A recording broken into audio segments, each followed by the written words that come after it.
You've thought about vanishing. Not dying, vanishing.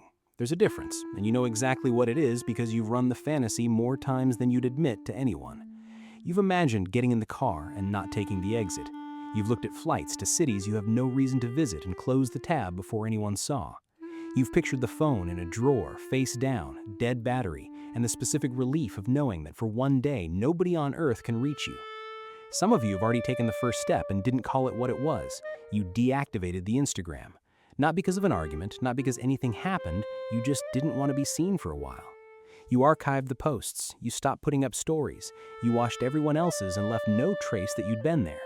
You went from a person with a profile to a person who observes, and it felt better than it should have. And some of you have gone further in your head. The new city, the apartment nobody has the address to, the job where nobody knows your last name or your family or the stupid thing you did when you were 19. And you've never said this out loud to a single person, not one, because saying it sounds insane or ungrateful or like something worse than what it is. So you carry it alone, and every few months when things get heavy, the fantasy comes back and you let it run for 30 seconds and then you put it away and answer the messages. Here's what I'm going to tell you, and it's going to be uncomfortable in both directions. The urge is not a symptom of something broken in you. It's a diagnosis of something broken in your life. And the version of it you're fantasizing about, the plane, the new name, the clean slate, is the one version that will not work. Hell is other people, Sartre, and most people quote it wrong. He didn't mean people are annoying. He meant something colder, that you can never escape being seen, being defined, being fixed in place by how others perceive you. That's what you're actually trying to run from, not your life, your audience. Be precise about the fantasy, because precision is the whole thing here. You don't want to stop existing. You want to stop being known. Look at what the daydream always contains. It's never, I want the pain to end. It's, nobody there knows me. Nobody has expectations. Nobody has a version of me they're holding on to. I get to be nothing for a while, and then I get to be whatever I decide. That's not suicidal, that's the opposite. It's the desire for a life so intensely that you'd rather have a different one than none. What you're trying to kill isn't yourself, it's the file. Because that's what everyone who knows you is holding, a file. Assembled over years, built mostly out of your worst period and never updated. Your family has one from when you were 17. Your old friends have one from the version of you that was a mess. Your coworkers have one from your first month when you didn't know anything. And every time you walk into a room with those people, the file walks in first and sits down before you do. Here's the part that will land in your chest. You cannot grow past a version of yourself that 30 people are actively enforcing. You try to change and they correct you back, not maliciously, automatically. They tease you about the thing you did in 2019. They laugh when you say you're going to try something because the file says you don't finish things. They call you the responsible one, the funny one, the broke one, the one who's always going through something. And every time they do it, the file gets one line thicker and you get 1 inch smaller. So you fantasize about a place where the file doesn't exist. That's the whole dream. That's all it ever was. Now look at what you actually owe these people and how it accumulated. At some point, without any conversation, without any agreement, you became a person who reports, who tells people what you're doing, who explains your decisions, who justifies your choices to people who will never live with the consequences. Count it up over a normal week. The messages you owe, the calls you're behind on, the relative who wants to know why you're not married, the friend who asked what happened to the thing you said you'd start, the parent who wants an update which is really a performance review, the people who ask how work is going and don't listen to the answer. You are working an unpaid second job as the narrator of your own life, and the audience never once had to earn the seat. And here's the mechanism nobody points at. The more of your life you put on display, the more you invite people to drag it down. That's not paranoia, it's sociology. The moment other people can see your life, they get an opinion on it, and opinions become weight. Every announcement invites a judgment. Every plan you share becomes a plan somebody else gets to grade. Every open door is a door someone walks through uninvited. You didn't build a life, you built a stage, and you've been performing on it so long you can't remember what you do if the seats were empty. Now the part that's going to make people angry in the comments, and it's true anyway. Most of the people in your life do not want you to change. Not because they hate you, because your position is load-bearing for theirs. If you're the broke friend, you make them comfortable. If you're the one who's always struggling, you make their struggling normal. If you're behind, they're not last. The moment you start moving, you rearrange the furniture in everyone's private ranking, and people do not enjoy having their furniture moved.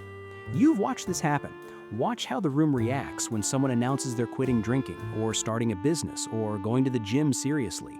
There's a specific laugh. There's the joke about how long it'll last. There's "don't forget about us when you're famous," which is a threat wearing a smile. And there's the friend who, the moment you get real traction, suddenly finds a reason to be less available. You'll be told this take is bitter. It isn't. It's just uncomfortable. And uncomfortable and false are not the same thing. The individual has always had to struggle to keep from being overwhelmed by the tribe. Nietzsche saw it. The tribe rewards sameness and punishes escape, because every escape is evidence that staying was a choice. So understand what you're actually up against. It isn't that people are cruel, it's that your growth is a mirror, and most people would rather break the mirror than look. Before the method, one more honest look at the excuse. You've had the plan for a while. Not this exact one, but something. The business, the body, the move, the skill. And you've had a reason it hasn't started yet, and the reason has been very convincing every single time. Wrong time, money's tight, after this project, once things settle down, when I have more energy, after the wedding, after the move, after this stretch at work. Here's the test, and it takes 4 seconds. Has anything about your reason changed in 2 years?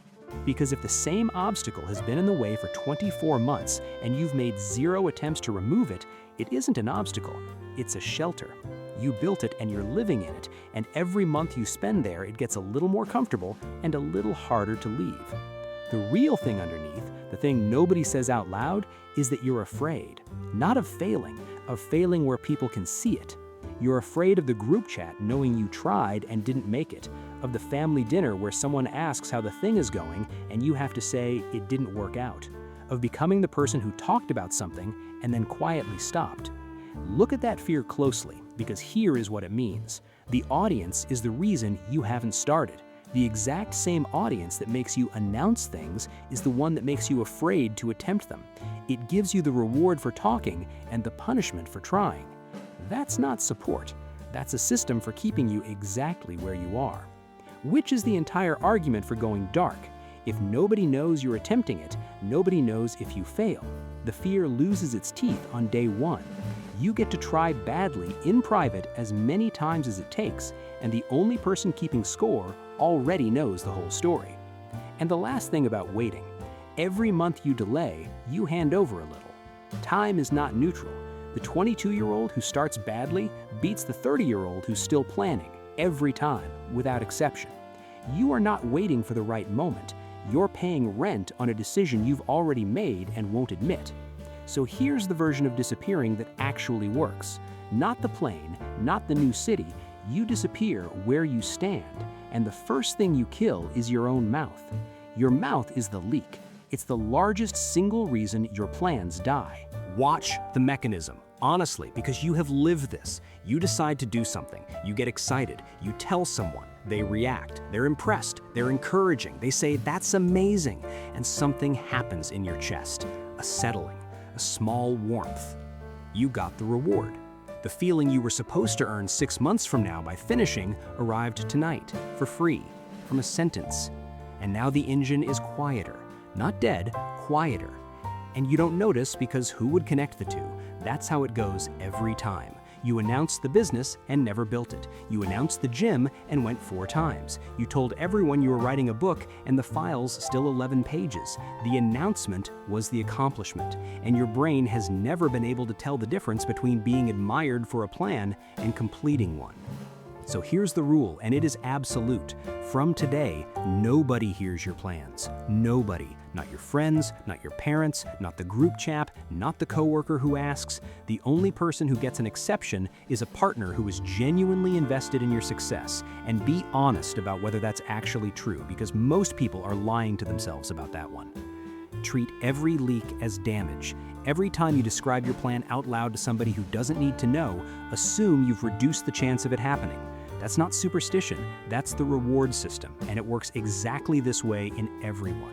And it will be hard, harder than you think, because the urge to tell is not a habit, it's wiring. Humans survived by broadcasting to the group. You'll be sitting at dinner and it will be halfway out of your mouth before you catch it. Catch it anyway. Swallow it. Feel how strange it is to hold something. Become boring on purpose. Not much, same as usual. That's your answer for the next 12 months. Let them think nothing's happening. Something is. Now the harder one, because it isn't a behavior, it's a rewiring. You have to stop caring what any of them think, completely. And the first thing to accept is the sentence that ends most of the anxiety in your life if you actually absorb it.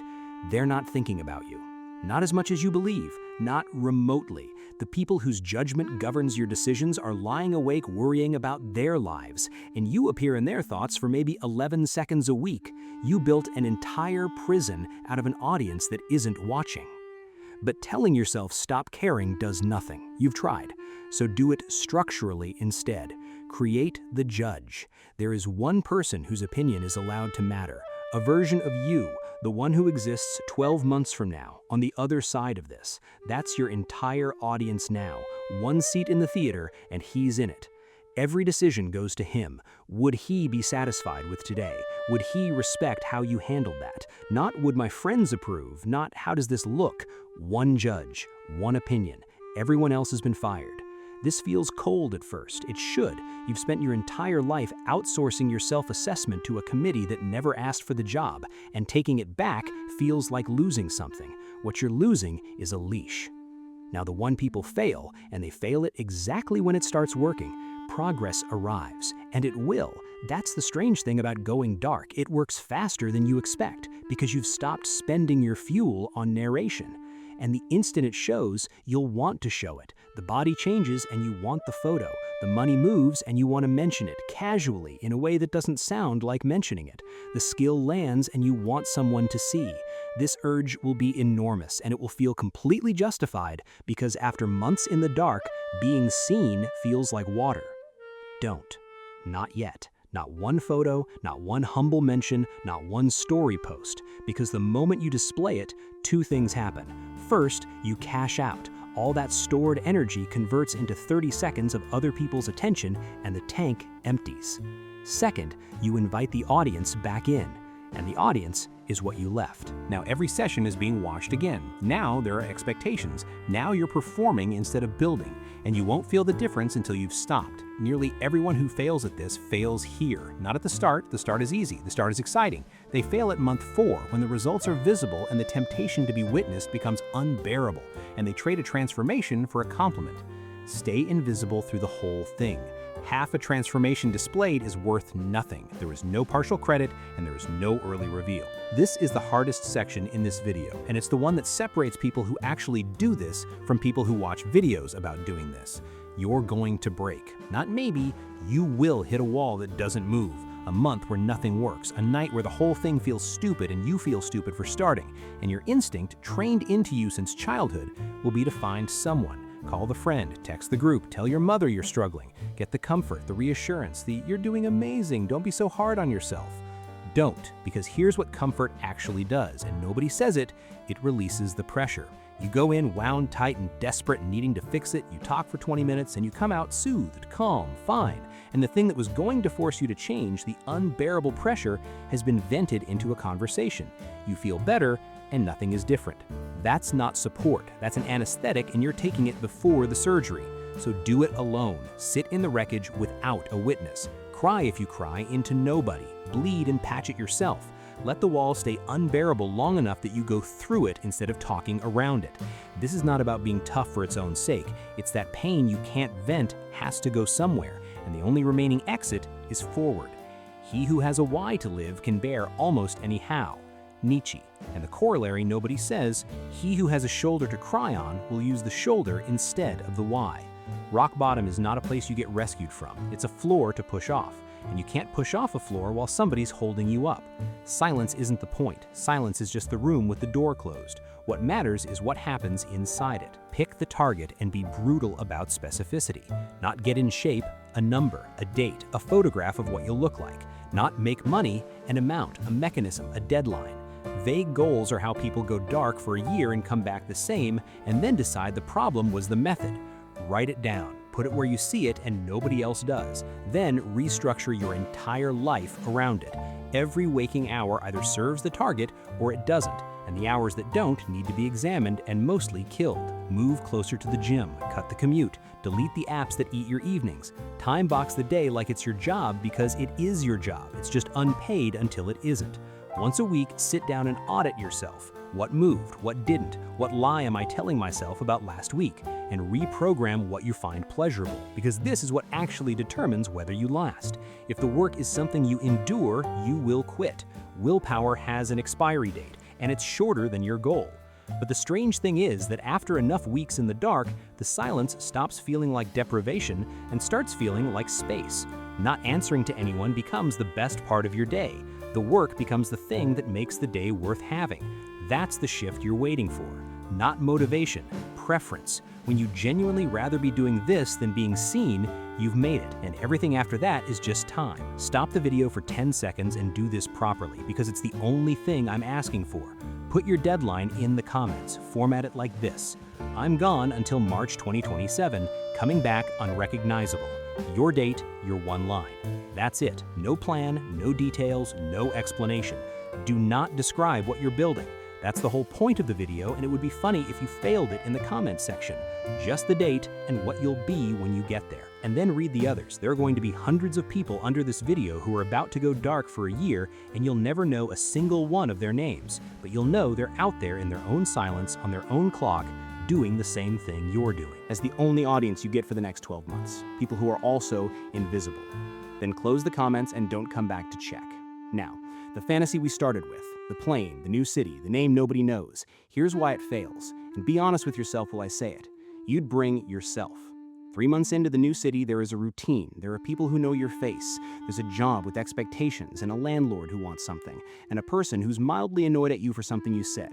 The file starts rebuilding immediately, because the file is not made of other people. It's made of your behavior, and your behavior boarded the plane with you. Whatever you were avoiding is in your chest, not in your postcode. The avoidance, the excuses, the specific way you sabotage yourself at the halfway point, all of it has a passport. And the second reason it fails is worse. Most of you aren't stopped by love. Be honest, it isn't loyalty keeping you here. It's logistics, money, documents, a lease, the practical impossibility of it. Sit with that for a second. The only thing anchoring you to your entire life might be that leaving is inconvenient. That's not an argument to leave. It's an argument that leaving was never the actual solution. Because if physical distance were the cure, the fantasy wouldn't need to be a fantasy. You'd have gone years ago. You don't need to disappear from your life. You need to disappear from the view of it. Same house, same phone number, same job for now. Different relationship to being watched. Go dark where you stand. Last part, and this is where this video parts ways with every other video on this subject. Everyone frames the silence as a strategy for the reveal. Go quiet, work hard, come back and shock them. The glow up, the transformation video, everyone's mouth falls open. That is still the audience running your life. It's just delayed applause. You're still performing. You've only moved the performance to the end and called it discipline. If your entire year in the dark is aimed at a moment where people finally see you, then you never left. You just made them wait. Here's what actually happens if you do this properly, and it surprises people. By the time you could reappear, you won't want to. You'll get to the date. You'll be a different person, physically, financially, whatever you aimed at, and you'll notice something strange. The moment you were building toward, the one where they all see, has stopped mattering. Not because you're above it, because you found out what it feels like to work without an audience, and going back to being watched feels like putting on wet clothes. The people from before will notice on their own, they always do. And when they say, "Where have you been?" you'll feel almost nothing, a flatness where the vindication was supposed to be. That flatness is the actual prize. That's what a year of silence buys you, the permanent knowledge that their opinion was never load-bearing, and you can build the rest of your life without it. You didn't disappear to come back. You disappeared to find out you never needed them watching. Now go quiet, comment your date, and I'll see you when you're unrecognizable. If you made it this far, you already know this channel isn't built for comfort. It's for people willing to look at hard things without needing them softened first. And if this one got under your skin, if it named something you've thought quietly for years and never said out loud, there's one thing you can do that costs nothing. YouTube gives smaller channels a feature called hype. It's not a like and it's not a comment, it's a separate button, and every viewer gets a few each week to spend on channels they think deserve to be found. On a channel this size, it counts for far more than it would on a large one. That's built into how it works, on purpose, so smaller voices get discovered instead of buried. If this said something worth more people hearing, that's the one action that actually moves it. Everything else, sharing it, sitting with it, the fact that you stayed for the whole thing instead of clicking away the moment it got uncomfortable, that's already more than most people are willing to give a question like this. And don't forget your date. One line, nothing else. Thank you for staying long enough to think about it instead of just feeling it and moving on. This is Eternal Rift.